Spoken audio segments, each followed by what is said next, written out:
Dengan kasih kami serahkan kepada Ketua Majelis Wilayah 123 Liru, Bapak Pendeta James Katiandago, MTH. Haleluya.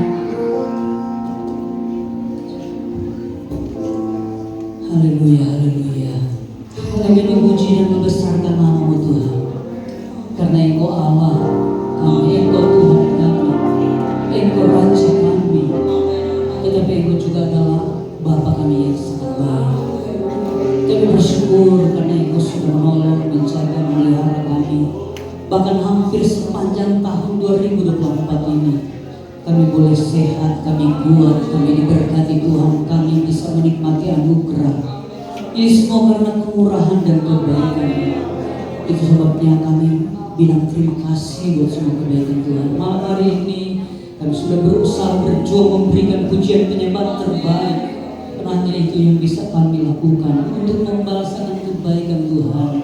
Kami sudah menyembah Engkau. Itu sebabnya kami percaya setiap pujian penyembah yang kami naikkan kepada-Mu, itu sudah menjadi dupa yang harum yang menyenangkan Engkau, dan kami percaya setiap pribadi malam ini yang sudah memberikan pujian penyembahan terbaik, kami percaya semua kami sudah diberkati oleh Tuhan.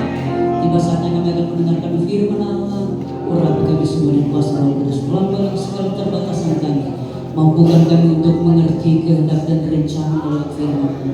Terus kami boleh hidup benar, kami tidak menyimpang ke kanan dan ke kiri, dan kami melakukan tepat sesuai firman Allah. Dan kami percaya hidup kami akan menjadi hidup yang diberkati oleh Tuhan. Kuasa segala yang akan mengganggu kami, bersatu hati kami tolak dalam nama Yesus.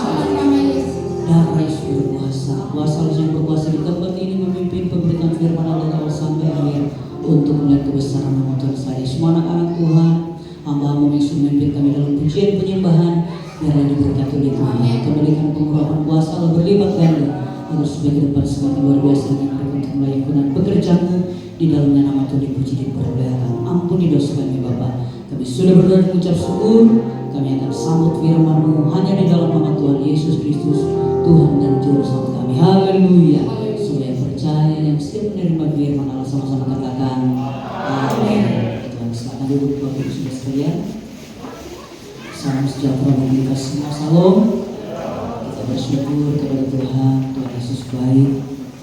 Haleluya. Maka ini kita boleh kembali beribadah memperingati perayaan Natal, bersukacita bersama karena Tuhan sudah lahir di dunia ini untuk kita semua. Haleluya. Karena ketika Yesus lahir, maka ada pengharapan untuk hidup kekal, ya. Ketika Dia mati di kayu salib menebus kita dengan darah, Dia membayar setiap dosa kita, dan kita percaya satu ketika Dia kembali pada kali yang kedua, kita akan bersama Tuhan kekal selama-lamanya. Puji Tuhan. Bapak Ibu Saudara sekalian, merayakan Natal itu bukan cuma sekedar bersukacita, bergembira karena Yesus sudah lahir. Bukan hanya sekedar itu, tetapi ada sesuatu yang lebih yang harus kita rebut atau kita raih saat kita merayakan kelahiran, yaitu kelahiran Yesus, yaitu kita memahami atau mengenal lebih dalam akan Yesus yang lahir di dunia. Itu adalah langkah selanjutnya yang harus kita kerjakan. Karena apa gunanya kita merayakan Yesus sebagai anak Allah yang lahir di dunia ini, tetapi kita tidak mengenal siapa Dia, berapa besar kapasitasnya untuk mampu menolong kita, apa saja yang bisa Dia kerjakan di dalam kehidupan kita. Tetapi saya percaya kalau kita memahami hal itu, maka kelahiran Yesus di dunia ini, kehadiran Yesus di dunia ini, maka kita akan menarik banyak pelajaran apa yang sudah Dia kerjakan selama Dia hadir di dunia ini. Dan salah satu yang harus kita tahu bahwa ketika manusia jatuh dalam dosa, kita ini hidup di dalam tekanan dari dosa. Apa itu masalah? Itu sebenarnya tidak ada manusia yang bebas dari masalah.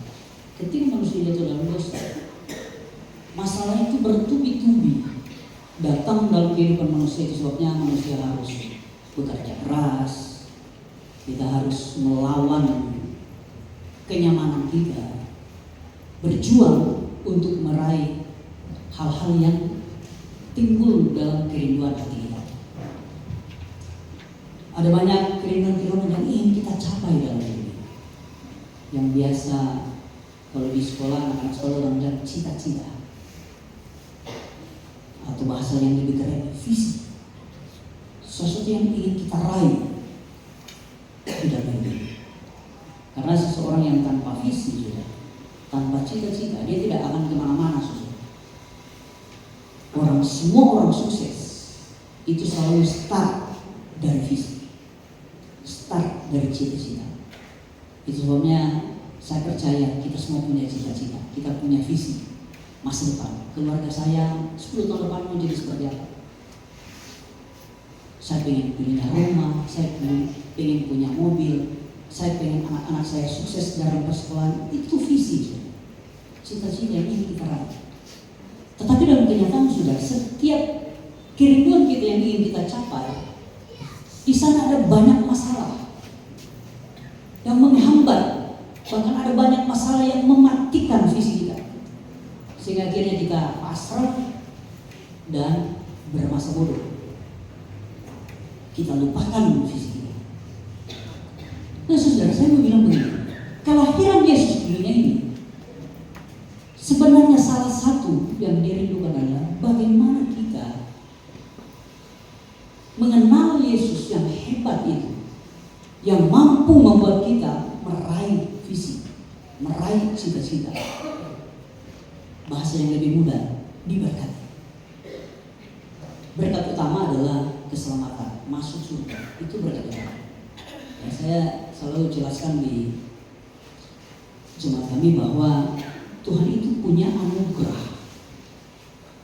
Anugerah Tuhan itu, kalau di dalam bahasa asli, kalau di dalam bahasa Indonesia, antara anugerah dan kasih karunia itu sama artinya.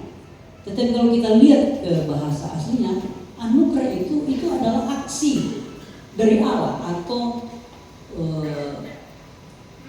aksi Allah untuk memberikan sesuatu. Itu anugerah. Sementara kasih karunia itu benda yang diberikan. Jadi begini, saya menganugerahkan tape ini kepada istri saya. Itu saya, gerakan saya ini, itu namanya anugerah. Tetapi tape ini itu kasih karunia. Jadi Allah menganugerahkan kasih karunia. Kasih karunia itu saudara, itu berisi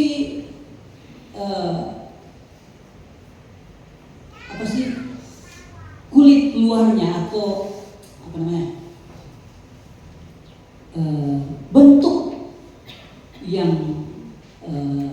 paling istimewa dari kasih karunia itulah keselamatan. Kita masuk di surga. Tetapi saudara, kasih karunia itu bukan hanya berisi keselamatan itu. Kasih karunia itu juga berisi tentang hal-hal yang kita butuhkan di dalam hidup ini, termasuk untuk meraih visi, meraih cita-cita. Itu ada di dalam kasih karunia. Di dalam kasih karunia itu ada mujizat. Di dalam kasih karunia itu ada pengharapan. Di dalam kasih karunia itu ada kuasa. Dan itu dianugerahkan Tuhan ketika seseorang itu percaya bahwa Yesus mati di dosa. Maka dia akan menerima anugerah. Itu kasih karunia yang berisi yang saya katakan tadi. Jadi kasih karunia itu akan membawa kita ke surga. Tetapi selama kita masih di dunia, kita akan dipelihara oleh kasih karunia. Nah, Bapak Ibu Saudara sekalian, itu sebabnya saya malam hari ini kita akan belajar apa yang sudah diajarkan Tuhan tentang bagian dari kasih karunia itu, yaitu kita diberikan Tuhan iman untuk percaya bahwa Yesus mampu menyelesaikan setiap masalah dalam hidup kita. Nah, Itu sebabnya malam hari ini kita akan membacakan beberapa ayat yang saya ambil di dalam Matius, Injil Matius pasal 14. Kita akan membaca ayat 22 sampai ayatnya yang ke-33, satu perikop ya, saudara. Lama kali dalam Indonesia memberikan judul Yesus berjalan di atas air. Saya mohon kita semua bangkit berdiri dan saya rindu ayat ini kita akan baca bergantian. Saya akan membaca ayat 22 dari Matius pasal 14. Bapak Ibu Saudara sekalian membaca ayat 23 bergantian sampai ayatnya yang ke-33. Sekali lagi dari Matius pasal 14. Yang kita mau Alkitab di media sudah tersedia. Saya rindu kita semua terlibat dalam pembacaan ini. Saya akan memulai membaca ayat 22 berbunyi demikian. Sesudah itu Yesus segera memerintahkan murid-muridnya naik ke perahu dan mendahuluinya ke seberang.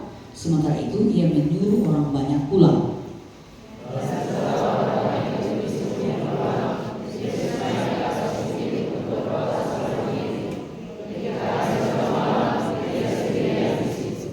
Perahu murid-muridnya sudah beberapa mil jauhnya dari pantai dan diombang-ambingkan gelombang karena angin sakal.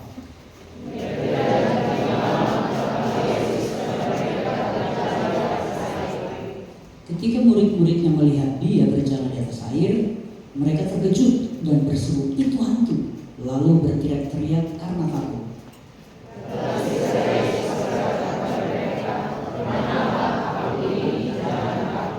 Lalu Petrus berseru dan menjawab dia, "Tuhan, apabila Engkau itu, suruhlah aku datang kepadamu berjalan di atas air."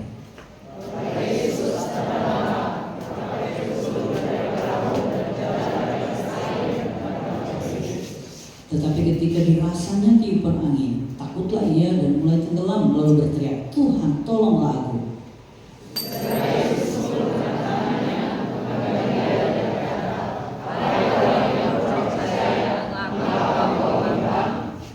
Lalu mereka naik ke perahu dan angin pun reda.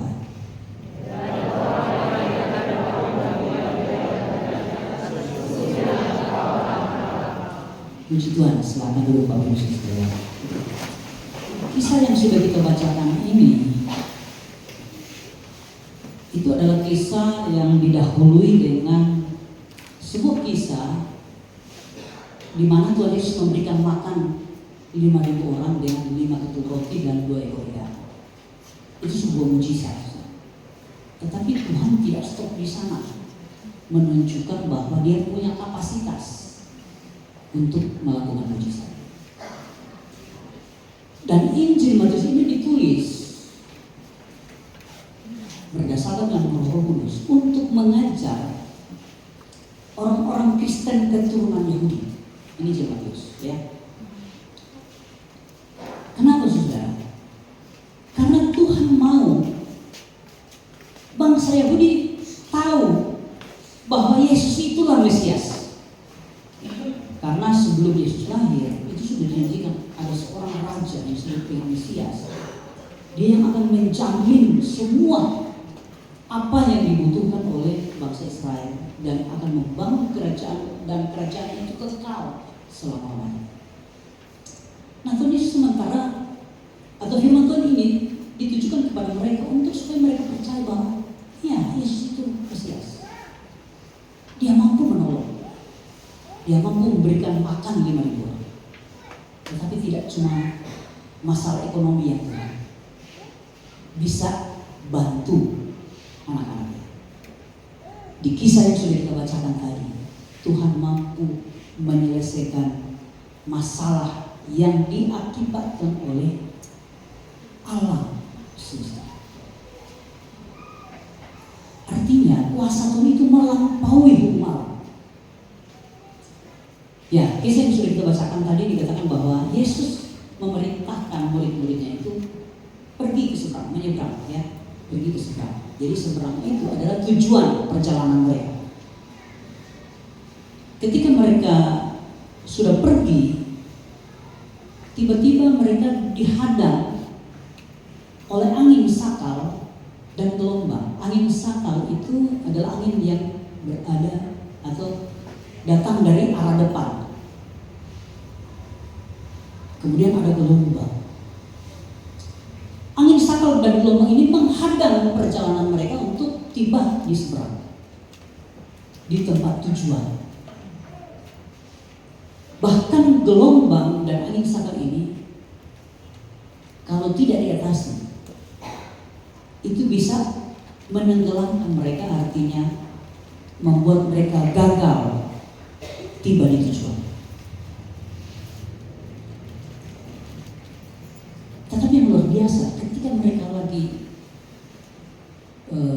susah mendayung, jadi cerita di Injil yang lain, tiba-tiba Yesus datang dengan berjalan di atas air. Ketika dia jalan di atas air, di atas gelombang itu, murid-murid terkejut dan mereka lihat, ada yang jalan di atas air. Menurut kebiasaan mereka, bahwa yang bisa melakukan hal seperti itu hantu. Yang bisa melakukan keajaiban, bisa berjalan di atas air, itu cuma hantu. Itu kepercayaan mereka. Soalnya mereka langsung bilang, wih hantu. Mereka langsung ketakutan, oh bahaya. Mereka berteriak-teriak bagaimana. Tetapi Yesus bilang, jangan takut, ya aku ini. Baru mereka menyadari, ternyata Yesus juga mampu melakukannya.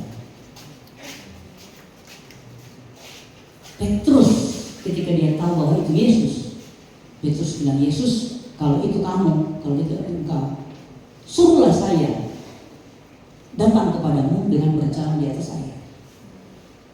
Yesus bilang, oke silakan, datanglah. Kemudian kata firman Allah, Petrus turun dari perahu. Ketika dia injak air, nyandak tenggelam.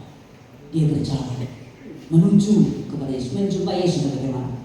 Dia berjalan di atas, Petrus berjalan di atas air, menjumpai Yesus. Ketika sudah berjumpa dengan Yesus, mereka berbalik arah.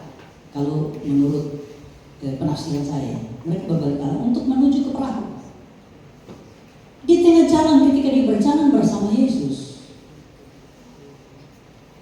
dia merasakan, kata firman Allah, dia merasakan tiupan angin dan gelombang. Kalau di terjemahan yang lain, ketika dia melihat ombak yang besar, ketika matanya tertuju pada ombak, dia mulai takut dan tenggelam. Untung Yesus di samping. Dia berseru, Yesus tolong saya. Yesus ulurkan tangan dan angkat. Kemudian mereka bersama-sama naik ke perahu. Tapi Yesus sekalian, dari kisah ini kita belajar bahwa dalam kita menuju sebuah tujuan, ini yang saya katakan tadi visinya.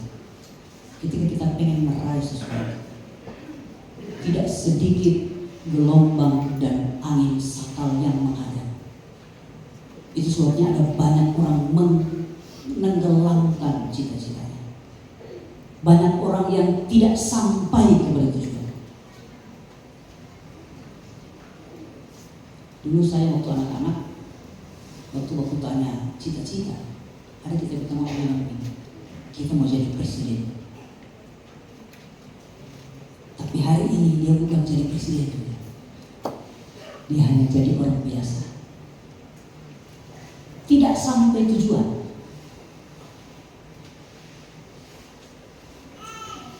Berbicara tentang cita-cita, keinginan, ya seperti kita semua punya kerinduannya untuk mencapai. Saya punya keluarga yang seperti ini. Keluarga yang bahagia, anak-anak punya masa depan yang cerah. Itu cita-cita kita semua. Tetapi tidak sedikit dari antara kita tidak bisa mencapai tujuan itu. Tidak bisa meraih kerinduan kita. Kenapa? Karena ada angin sakal dan gelombang, sehingga menenggelamkan kita, sehingga kita melupakan cita-cita kita. Ada banyak orang ingin sukses, ada banyak orang ingin berhasil, tapi dalam kenyataannya banyak dari mereka menghadapi angin sakal dan gelombang Bahkan angin sakal dan gelombang itu menenggelamkan cita-citanya, sehingga tidak sampai di tujuan, tidak sampai di seberang, kata firman.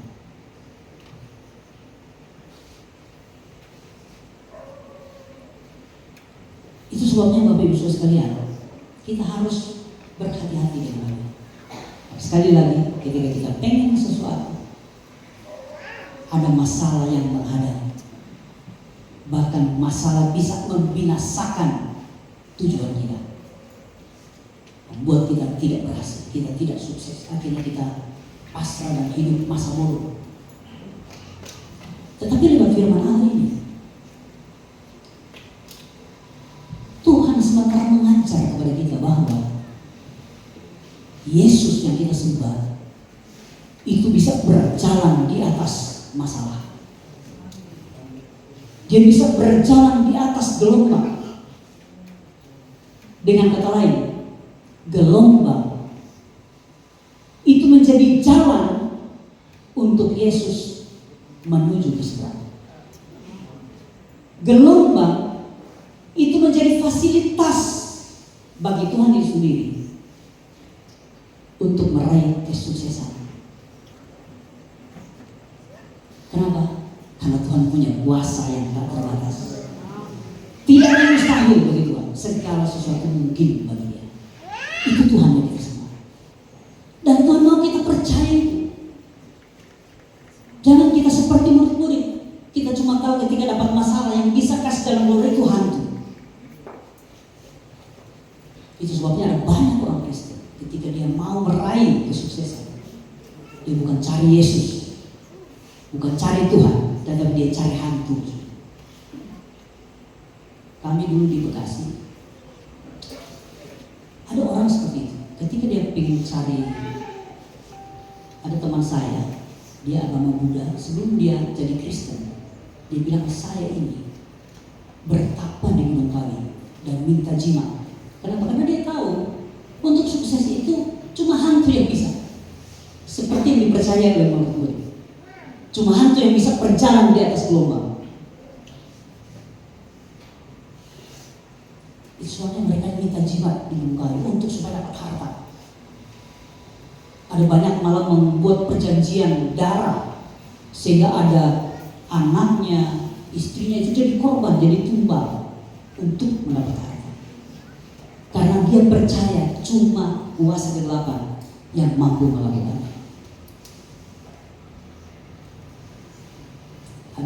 Saya pernah cerita, ada seorang janda muda, dia pengen dapat suami yang ganteng dan kaya. Kemudian dia datang ke dukun bilang, kamu harus mandi kembang. Bulan purnama hari Jumat jam 12 malam harus mandi kembang untuk dapat jodoh. Karena dia tahu cuma kuasa kegelapan, cuma tuh obok-obok yang bisa menolong dia untuk meraih kerinduannya, untuk sukses mendapatkan jodoh. Saya bilang dia lagi pakai kembang tai ayam lagi, nyana udah apa juga. Tetapi lewat firman Allah ini kita tahu bahwa Yesus bisa melakukannya. Kenapa? Gelombang menjadi sarana, menjadi jalan bagi dia untuk meraih kesuksesan. Tapi dalam kisah ini bukan cuma Yesus, Petrus juga melakukannya. Ketika dia bilang, Tuhan, tapi itu kamu ajak saya berjalan di atas air. Tuhan bilang, silakan turun. Dan Petrus turun. Dan Petrus berjalan di atas air, di atas gelombang. Artinya apa? Petrus juga bisa membuat gelombang itu menjadi jalan baginya untuk meraih kesuksesan. Petrus mampu membuat gelombang itu menjadi fasilitas bagi dia untuk meraih cita-citanya, meraih keberhasilan.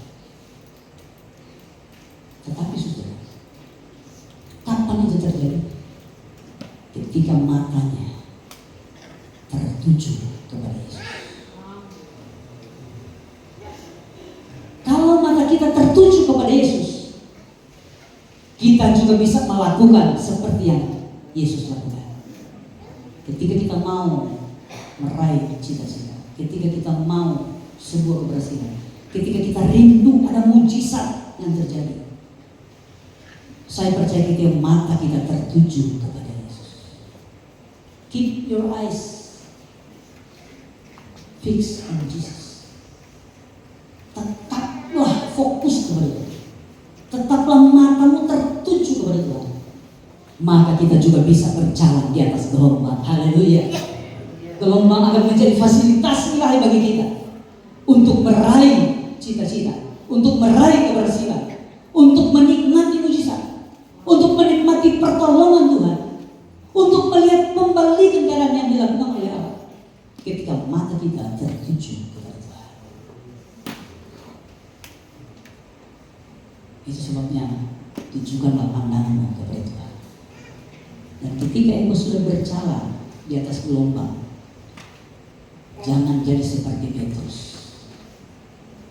Dia mulai melihat kembali gelombang. Ketika dia mulai melihat masalah sudah, kata firman Allah, dia mulai tenggelam. Haleluya. Dia bisa binasa. Tapi firman Tuhan malam ini mengajar kita bahwa mari kita tetap melihat Yesus. Biarlah mata kita terus tertuju kepadanya, sebab dialah sumber kuasa itu, dia sumber keberhasilan. Dan kalau kita mata kita tertuju kepada Tuhan, maka kita mampu berjalan di atas gelombang. Kita mampu membuat masalah itu menjadi jalan bagi kita menuju keberhasilan, menuju keseberang. Kalau kita mata kita tertuju kepada Tuhan. Sebabnya malam hari ini, Bapak Ibu sekalian, sekali lagi mata kita harus tertuju kepada Tuhan. Dan apa yang dimaksud dengan mata kita tertuju kepada Tuhan, itu yang disampaikan oleh Yesus sendiri. Yang ke-31 dia katakan ini, segera Yesus mengulurkan tangannya memegang dia dan berkata, hai orang yang kurang percaya, mengapa engkau iman? Mata yang tertuju kepada Tuhan itu berbicara tentang iman, keyakinan kita tentang kesanggupan Tuhan. Kalau engkau percaya kesanggupan Allah untuk menolong engkau, dan engkau tidak ragu dengan kemampuan Tuhan, itulah yang disebut dengan mata yang tertuju kepada Tuhan. Kita punya iman yang kuat, percaya Tuhan mampu. Walaupun masalah sudah, gelombang sudah, angin sakral sudah ada, tetapi kita selalu katakan Tuhan mampu membuat saya keluar dari masalah. Dan saya percaya kita akan mengalami mujizat. Kita akan mengalami pertolongan Tuhan. Saya tidak berbicara lebih panjang. Saya akan tutup dengan sebuah kesaksian. Beberapa waktu lalu kami ke Solo ikut sebuah seminar, Unlimited Conference di Solo. Dan di sana ada seorang penyanyi yang namanya Bapak Ibu sekalian, banyak dari antara Bapak Ibu yang kenal, yang namanya Michael Panjaitan. Michael Panjaitan itu dia punya sebuah lagu yang sangat populer, yang refnya begini. Yang refnya bilang begini, kuasamu terlebih besar, Tuhanku terlebih besar. Itu lagu Michael Panjaitan. Dan lagu ini cukup populer di waktu masanya. Nah, ada satu ketika menurut kesaksian dia berangkat ke Kendari karena dia diundang untuk melaksanakan memberikan kesaksian di sebuah KKR. Dan saudara, di KKR itu tiba-tiba ada seorang nenek pengen berjumpa. Dia berusaha, dia hubungi panitia, keluarganya berusaha untuk supaya nenek ini berjumpa dengan Michael Panjaitan. Ketika dia berjumpa, dia langsung bilang, Tuhan terima kasih. Sebelum saya mati, saya sudah ketemu dengan Tuhanku terlebih besar. Karena lagunya itu Tuhanku terlebih besar. Saya berterima kasih, oh Tuhan terima kasih. Saya sudah berjumpa dengan Tuhanku terlebih besar.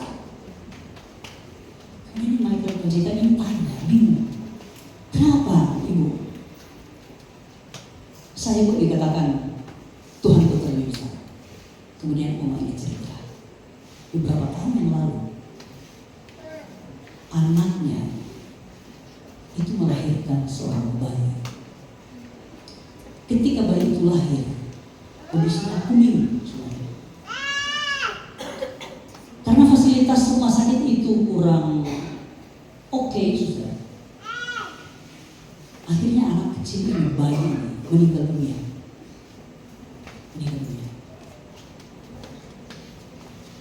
Dan anak itu dinantikan oleh oma ini.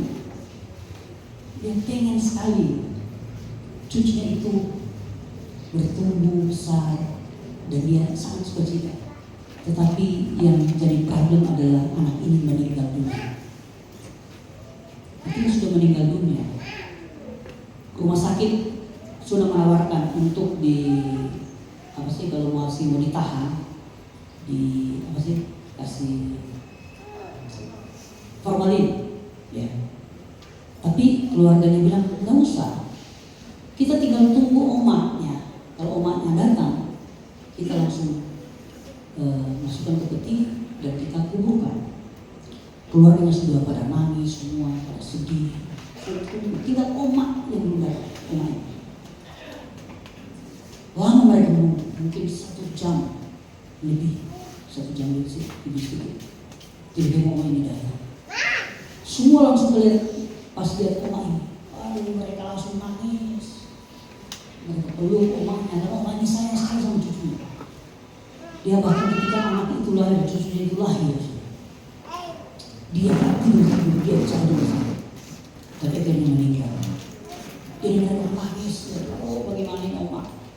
Dia bisa pingsan ini kalau lihat cucunya sudah terkucurkan. Tapi yang heran, omak ini tidak meneteskan air mata satu. Dia tidak nangis. Bahkan dia dengan tenang, dia hampiri jasad cucunya yang sudah kaku. Kemudian dia panggil semua keluarganya, orang tua, anak itu kumpul. Mari kita semua kumpul. Kita nyanyi pujian Tuhanku terlebih besar. Karena orang ini bilang, saya percaya Tuhanku terlebih besar dari penyakit yang membuat dia mati. Dan mereka mulai menyanyi, Tuhanku terlebih besar. 1 putaran, 2 putaran, tidak percaya apa. Ketika sudah mulai setengah jam, mereka nyanyi terus. Tiba-tiba mereka diliputi dengan kuasa. Mereka merasakan hadirat Allah itu sangat kuat turun di dalam mereka. Dan sementara mereka terus mengulang menyanyikan Tuhanku terlebih besar, tiba-tiba anak itu menangis dan hidup kembali. Kenapa? Karena benar Tuhan kita itu terlebih besar. Masalah yang besar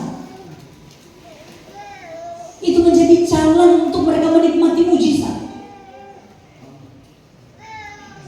Bagi orang lain yang tidak punya iman, yang matanya tidak tertuju kepada Tuhan, kematian anak itu akan menenggelamkan cita-cita mereka, harapan mereka untuk melihat anak ini tumbuh menjadi dewasa.